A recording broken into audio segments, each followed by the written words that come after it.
स्वागत है दोस्तों आपके अपने चैनल बातों का बंजारा में। चलिए मेरे साथ एक सफ़र पर चलते हैं, हर दिन एक नया सफ़र।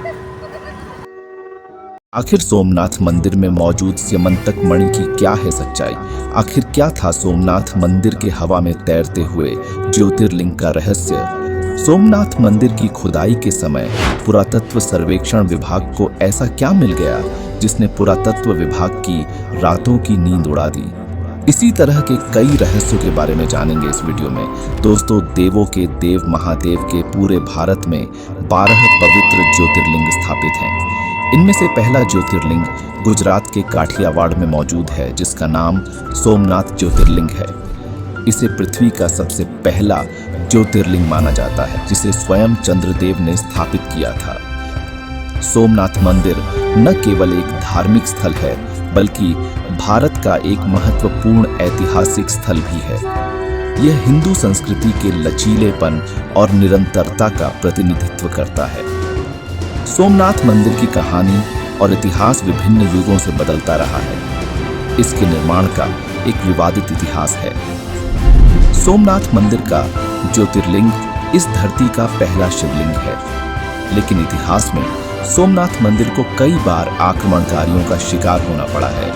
इस मंदिर पर मुगलों द्वारा किए गए आक्रमण की कहानी सुनकर आपकी रूह कांप जाएगी। इस मंदिर पर एक या दो बार नहीं, बल्कि पूरे 17 बार आक्रमण किया जा चुका है, जिसके बारे में आज हम आपको इस वीडियो के अंत में बताने वाले हैं। दोस्तों, सोमनाथ मंदिर अपने अंदर कई ऐसे रहस्यों को समेटे हुए है जो मनुष्य की कल्पनाओं से परे है। अभी कुछ ही साल पहले इस मंदिर में खुदाई के दौरान पुरातत्व सर्वेक्षण विभाग को कुछ ऐसे सबूत मिले हैं जिनको देखकर उनके भी पैरों तले जमीन खिसक गई। आज की इस वीडियो में हम आपको सोमनाथ मंदिर से जुड़े हुए उन तमाम रहस्यों के बारे में बताएंगे जिनसे आज तक सभी सनातनी अनजान हैं।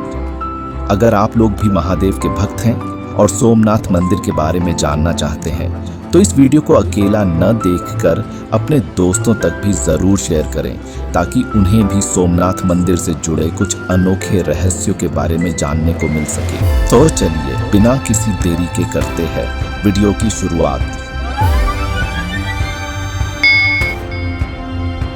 दोस्तों, सबसे पहले हम बात करते हैं सोमनाथ मंदिर के निर्माण की कहानी के बारे में, जो चंद्रदेव से शुरू होती है, जिसका जिक्र हमें ऋग्वेद में देखने को मिलता है, जो कि सबसे पुराना वेद है। माना जाता है कि यह मंदिर हर युग में बनता आया है। सबसे पहले इस मंदिर के निर्माण की कहानी कुछ इस प्रकार से बताई जाती है, जिसके अनुसार सत्ययुग के समय में राजा दक्ष प्रजापति की 7 कन्याओं का विवाह चंद्रदेव से किया जाता है।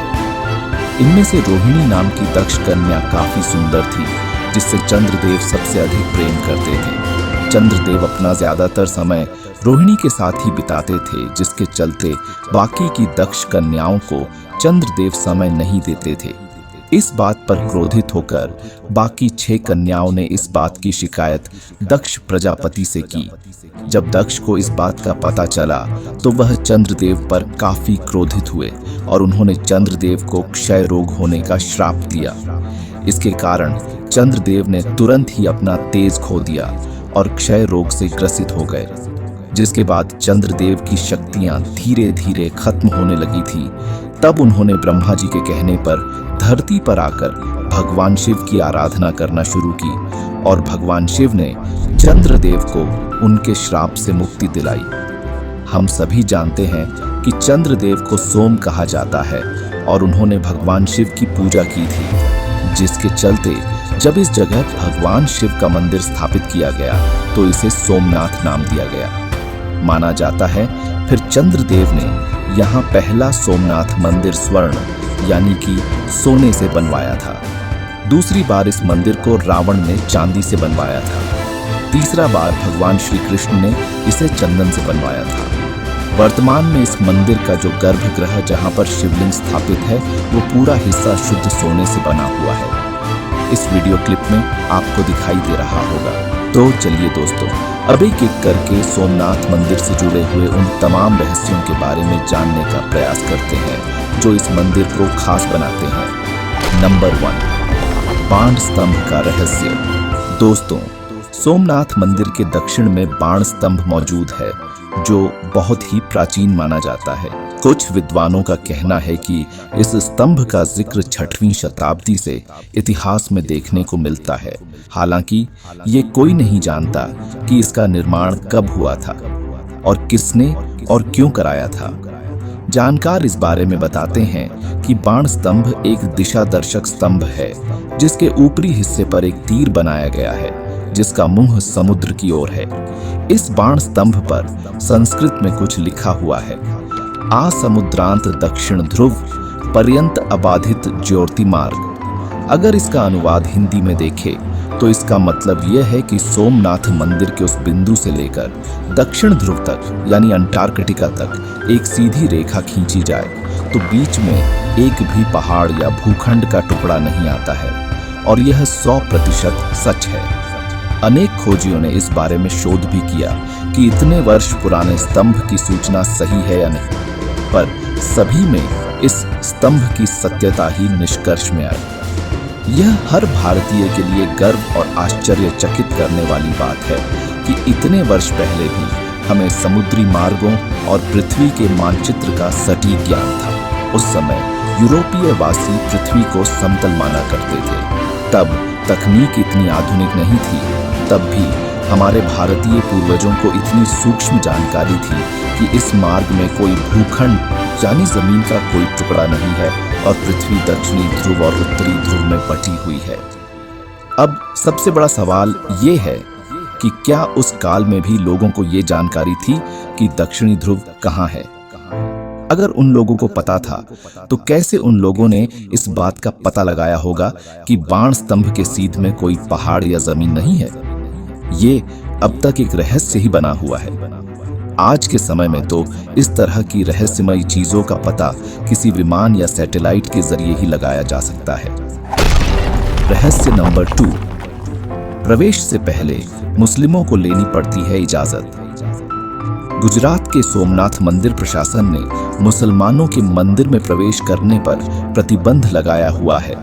मंदिर परिसर के बाहर एक नोटिस लगाया गया है जिसमें लिखा गया है कि गैर हिंदुओं को मंदिर में प्रवेश करने से पहले प्रशासन से आज्ञा लेनी होगी। नोटिस बोर्ड कहता है कि ज्योतिर्लिंग सोमनाथ हिंदुओं का प्रमुख तीर्थ है, इसलिए गैर हिंदुओं को दर्शन के लिए मैनेजर से संपर्क कर अनुमति लेना आवश्यक है। मंजूरी मिलने के बाद ही उन्हें प्रवेश दिया जाएगा।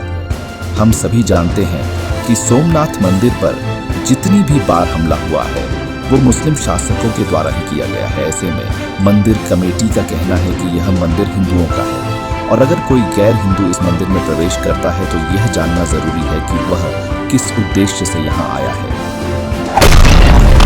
रहस्य नंबर 3, मंदिर के नीचे छिपी इमारत का रहस्य। दोस्तों, सोमनाथ मंदिर भारत के सभी शिव मंदिरों से काफी अलग है और इसकी संरचना भी बाकी मंदिरों के मुकाबले अलग तरीके से डिजाइन की गई है। सोमनाथ मंदिर का निर्माण कब हुआ इस बारे में कोई नहीं जानता और न ही किसी को पता है कि आखिर ये मंदिर कितने साल पुराना है। लेकिन साल 2020 में इस मंदिर के नीचे से कुछ ऐसा मिला जिसे देख सभी वैज्ञानिकों के रोंगटे खड़े हो गए। दरअसल सोमनाथ मंदिर के नीचे से नई तकनीकी मशीनों जैसे जीपीआर से इन्वेस्टिगेशन की जा रही थी। तभी वैज्ञानिकों के हाथ कुछ ऐसा लगा कि वह दंग रह गए। इस मशीन के जरिए उन्हें पता लगा कि मंदिर के नीचे 3 मंजिला पक्की इमारत है, जिसकी इमारत की पहली मंजिल की गहराई 2.5 मीटर है, दूसरी मंजिल 5 मीटर गहरी है तथा तीसरी मंजिल की गहराई 7 मीटर है और इस इमारत का डिजाइन एल आकार में बना हुआ है। इस बड़े रहस्य का पता चलते ही मंदिर कमेटी सहित खोजकर्ता भी सोचने को विवश हो गए थे। आज तक किसी ने नहीं सोचा था कि इस भव्य मंदिर के नीचे एक और इमारत भी होगी। आखिर ये इमारत किसने बनाई होगी, ये आज भी एक रहस्य बना हुआ है। रहस्य नंबर 4, मंदिर के नाम बदलने से जुड़ा रहस्य। स्कंद पुराण के अनुसार हर बार जब दुनिया का पुनर्निर्माण होगा तब सोमनाथ मंदिर का नाम बदल जाएगा। सतयुग में इस मंदिर का नाम कुछ अलग था और जैसे ही सतयुग खत्म हुआ तो इसका द्वापर और त्रेता युग में अलग अलग नाम रखा गया। ऐसा माना जाता है कि जब भगवान ब्रह्मा जी कलयुग समाप्त होने के बाद एक नई दुनिया का निर्माण करेंगे, तब सोमनाथ को प्राणनाथ मंदिर का नाम दिया जाएगा। रहस्य नंबर 5, मंदिर के पास में मौजूद नदी का रहस्य। सोमनाथ मंदिर परिसर में आपको गोमती नदी देखने को मिलेगी, जो यहाँ की सबसे पवित्र नदी मानी जाती है और इसका बहुत बड़ा महत्व भी है। लेकिन आज के समय में गोमती नदी वैज्ञानिकों के लिए भी रहस्यमयी बनी हुई है। इसके पीछे का कारण यह है कि जैसे ही सूर्यास्त होता है तो इस नदी का जल स्तर अचानक से घटने लग जाता है और सुबह के समय में यह तकरीबन 1 से 2 फीट ही रह जाता है। लेकिन जैसे ही सूर्योदय होता है तो अचानक फिर से गोमती नदी का जल स्तर बढ़ने लग जाता है, जो किसी चमत्कार से कम नहीं है। वैज्ञानिकों की टीम लगातार इस बारे में पता लगा रही है कि आखिर ये किस कारण होता है। रहस्य नंबर 6, मंदिर के पास मौजूद अरब सागर का रहस्य। आक्रमणकारियों द्वारा कई बार धन संपत्ति लूटने के बाद भी सोमनाथ मंदिर आज भी अपने उसी वैभव के साथ खड़ा हुआ है। लेकिन केवल इस वैभव के कारण ही सोमनाथ का महत्व नहीं है। सोमनाथ का मंदिर भारत के पश्चिम समुद्र तट पर है, जहां विशाल अरब सागर हर रोज भगवान सोमनाथ के चरणों में विराजमान रहता है और हजारों सालों से अरब सागर ने कभी भी अपनी मर्यादा नहीं लांघी है। न जाने कितने आंधी तूफान आए, चक्रवात आए, लेकिन किसी भी आंधी या चक्रवात ने सोमनाथ मंदिर को किसी भी तरह का नुकसान नहीं पहुंचाया। रहस्य नंबर 7, कई आक्रमणों के बाद भी कैसे सुरक्षित रहा यह मंदिर। दोस्तों, जो सोमनाथ मंदिर आज गुजरात की शान माना जाता है, उसे कई मुस्लिम शासकों के द्वारा तबाह करने का प्रयास किया गया था। लेकिन मुस्लिम शासकों के द्वारा लगातार आक्रमण किए जाने के बावजूद भी आज सोमनाथ मंदिर अपनी स्थिति में बरकरार है और आज भी शान से खड़ा हुआ है। सोमनाथ मंदिर पर आक्रमण की शुरुआत 1025 ईसा से शुरू होती है। सोमनाथ मंदिर पर आक्रमण करने वाला पहला शासक महमूद गजनी था। महमूद गजनी को सोमनाथ मंदिर के बारे में अलबरूनी की किताब पढ़ने के बाद पता चला था। दरअसल 1017 ईसा में अलबरूनी नाम का एक अफगान था, जो उस समय का लेखक और इतिहासकार हुआ करता था। जिसका नाम अलबरूनी था, वह गुजरात आया था। जब उसने गुजरात में मौजूद सोमनाथ मंदिर की भव्यता और उसमें मौजूद सोने और चांदी की मूर्तियों को देखा, तो उसने सोमनाथ मंदिर से जुड़ी हुई सभी बातें एक किताब में लिखी थी। और वह किताब जब महमूद गजनी ने पढ़ी तो वह आश्चर्यचकित हो गया। लेकिन उसके दिमाग में कुछ खुरापाती विचार पैदा हुए और उसने उसी वक्त यह फैसला ले लिया कि वह सोमनाथ मंदिर में मौजूद पूरे खजाने को लूट लेगा और फिर उसे तबाह कर देगा। अलबरूनी ने अपनी किताब के अंदर हवा में तैरते हुए शिवलिंग का भी जिक्र किया था। दरअसल सोमनाथ मंदिर में मौजूद शिवलिंग के अंदर भगवान श्री कृष्ण की सामंतक मणि के होने की बात भी कही जाती है और इसी सामंतक मणि की वजह से यह शिवलिंग हवा में तैरता रहता है। किताब के अंदर सामंतक मणि का जिक्र सुनते ही महमूद गजनी उसे पाने के लिए पागल सा हो गया था। महमूद गजनी ने बिना देरी किए हुए सोमनाथ मंदिर पर आक्रमण कर दिया। जिस समय उसने सोमनाथ मंदिर पर आक्रमण किया था, उस समय लगभग 50,000 श्रद्धालु मंदिर में मौजूद थे। महमूद गजनी ने सभी को मौत के घाट उतारते हुए सीधा गर्भगृह में जा घुसा, जहां पर भव्य शिवलिंग मौजूद था। लेकिन अपने सामने हवा में उड़ते हुए शिवलिंग को देखकर महमूद गजनी की हिम्मत नहीं हुई कि वह सीधा जाकर शिवलिंग को छू ले। इसके बाद उसने घबराते हुए अपने सैनिकों से शिवलिंग को नीचे उतारने के लिए कहा। लेकिन जब सिपाही पास पहुंचे तो उन्होंने देखा कि शिवलिंग के ऊपर नीचे दोनों तरफ पत्थर थे और बीच में एक लेड स्टोन मौजूद था, जिसके मैग्नेटिक फील्ड की वजह से ही शिवलिंग हवा में तैर रहा था। इसके बाद सिपाहियों ने सभी पत्थरों को तोड़ दिया और लेड स्टोन को भी जमीन पर गिरा दिया, जिसके बाद शिवलिंग जमीन पर आ गया। महमूद को सामंतक मणि तो नहीं मिल सकी, लेकिन उसने पूरे मंदिर को तहस नहस कर मंदिर में मौजूद सोने और चांदी को अपने खजाने में शामिल कर लिया। इतना ही नहीं दोस्तों, महमूद गजनी के द्वारा किए गए इस आक्रमण से लगभग 50,000 से भी ज्यादा लोगों की जान गई थी और मंदिर को लूटने के बाद महमूद गजनी ने मंदिर में आग लगा दी थी। इसके बाद दोबारा से इस मंदिर का जीर्णोद्धार गुजरात के राजा भीम और मालवा के राजा भोज के द्वारा करवाया गया। महमूद गजनी ने सोमनाथ मंदिर के असली शिवलिंग को नष्ट कर दिया था या नहीं, इस संबंध में इतिहासकारों में मतभेद है। कुछ का कहना है कि शिवलिंग बहुत भारी था और उसे तोड़ना आसान नहीं था। एक तर्क यह भी है कि मंदिर के परिसर में खुदाई में शिवलिंग के अवशेष नहीं मिले हैं, जो इस बात का संकेत हो सकता है कि इसे कहीं और छिपा दिया गया था। महमूद गजनी के आक्रमण के बाद अब कुछ ही समय हुआ था कि एक बार फिर से एक अफगान शासक अलाउद्दीन खिलजी ने सोमनाथ मंदिर को अपना शिकार बनाया। खिलजी ने सन 1299 में उल्लुग खान को गुजरात पर आक्रमण करने के लिए नियुक्त किया। वाघेला राजा कर्ण उस समय गुजरात के शासक थे। उन्होंने खिलजी की सेना का डटकर सामना किया, लेकिन खिलजी की सेना इतनी विशाल थी कि राजा कर्ण की सेना टिक नहीं पाई। अंत में गुजरात के राजा कर्ण को हराकर अलाउद्दीन खिलजी ने सोमनाथ मंदिर को लूट लिया और उसे तहस नहस कर दिया और गुजरात की महिलाओं को अपनी दासी बना लिया। लेकिन जब खिलजी की सेना सोना लुटकर दास और दासियों को लेकर लौट रही थी, तो जालौर के राजपूत बिरम देव ने हमला कर दिया और सभी दास और दासियों को रिहा कर लूट का सारा माल उससे छीन लिया। जब इस बात का खिलजी को पता चला तो वह क्रोधित हो गया और उसने जालौर में विशाल सेना भेजी। कई दिनों तक युद्ध चलता रहा, लेकिन अंत में बिरम देव और उनके पुत्र कान्हर देव वीरगति को प्राप्त हो गए। फिर खिलजी की सेना ने जालौर किले को लूट लिया। अभी भी सोमनाथ मंदिर की मुश्किलें समाप्त नहीं हुई थी। इस बार सबसे क्रूर शासक माने जाने वाले औरंगजेब ने सोमनाथ मंदिर को अपना निशाना बनाया। औरंगजेब ने अपने कार्यकाल के दौरान असंख्यक हिंदू मंदिरों को ध्वस्त करवाया था। जब उसे सोमनाथ मंदिर के बारे में पता चला तो उसने अपने सैनिकों को आदेश दिया कि सोमनाथ मंदिर सहित सभी हिंदू मंदिरों को ध्वस्त करवा दिया जाए।